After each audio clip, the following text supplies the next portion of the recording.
welcome back to my channel, and today we are making Yorkshire pudding.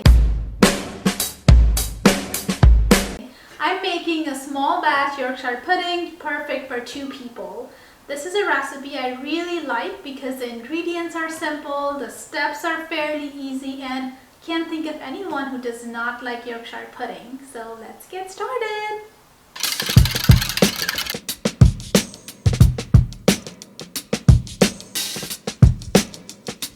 So talking about the ingredients, here I have all-purpose flour. This is already sifted. Next I have a salt, then whole milk.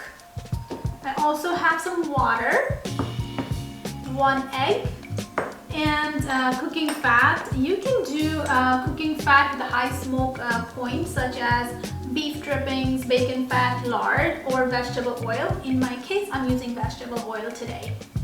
So first, we're going to add a little bit of salt to our flour, and I'm going to keep that aside. And next is mixing all our wet ingredients. And I highly recommend you to use something like a jug or a measuring cup like this, something with a spout, so it's easy for us to pour our batter later. So here I have an egg. To that, I'm going to add my water and the milk. You can find all the exact measurements in the description below if you'd like. So once my liquid ingredients are mixed in, I'm going to start incorporating my flour and salt, adding them slowly.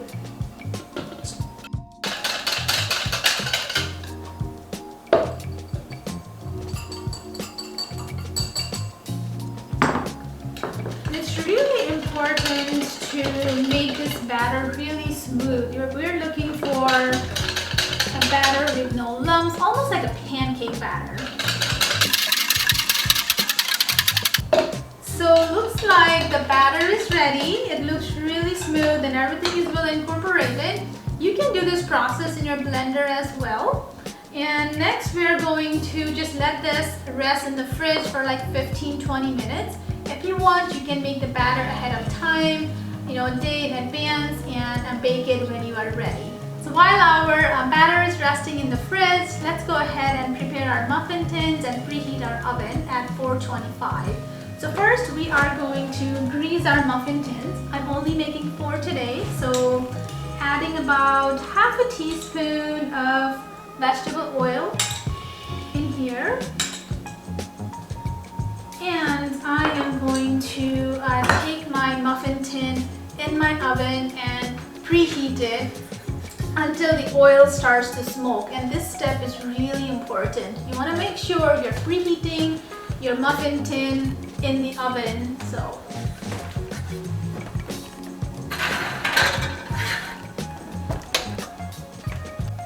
my batter is ready. This was resting in the fridge for about 15-20 minutes. In the meanwhile, the oven has been preheating at 425 with my muffin tin inside and some vegetable oil. I think it's starting to smoke, so let's pour some batter and let's bake some Yorkshire pudding.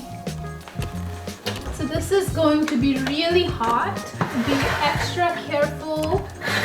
So you can probably see some smoke coming out. And gently pour it 3/4 of the way. You would probably hear it sizzling a little bit. And you want to act fast.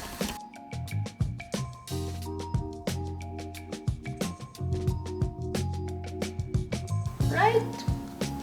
And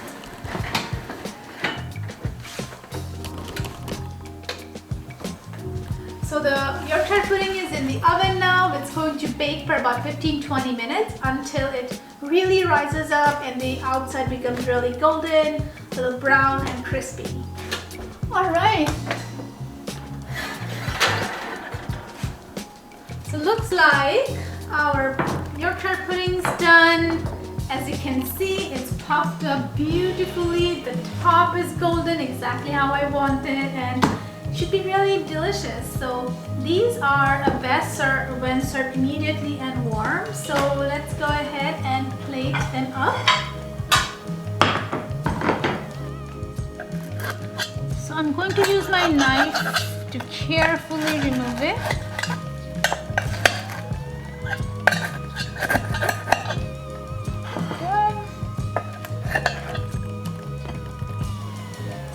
Our Yorkshire pudding is, best when served warm, so I do recommend you serve this right away. And it's traditionally served with gravy, and you can make your favorite gravy. It could be beef gravy, a chicken gravy, whatever you like.